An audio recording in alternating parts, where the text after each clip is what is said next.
अस्सलाम वालेकुम। आज हम सीखेंगे पांचवा कलमा इस्तिग़फ़ार। इस्तिग़फ़ार मायने तौबा करना। अस्तग़फ़िरुल्लाहि रब्बी मिन कुल्ली ज़ंबिन अज़नबतुहु अमदन औ ख़तअन सिर्रन औ अलानियतन व अतूबु इलैहि मिनज़्ज़ंबिल्लज़ी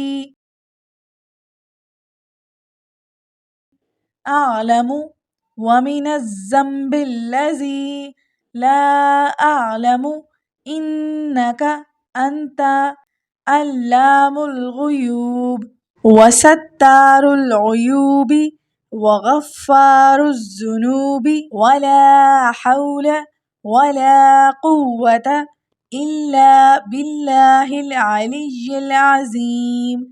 इसका मतलब है मैं अल्लाह से माफ़ी मांगता हूँ जो मेरा परवरदिगार है हर गुनाह से जो मैंने जानबूझकर किया या भूल कर, छुप कर किया या ज़ाहिर होकर, और मैं उसकी बारगाह में तौबा करता हूँ उस गुनाह से जिसको मैं जानता हूँ और उसको जिसको मैं नहीं जानता।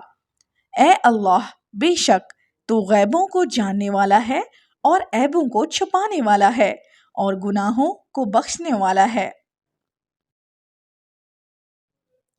और बेशक गुनाहों से बचने की ताकत और नेकी करने की कुव्वत सिर्फ अल्लाह की तरफ से है जो सबसे बुलंद अज़मत वाला है। मज़ीद वीडियोस के लिए हमारे चैनल को सब्सक्राइब कीजिए।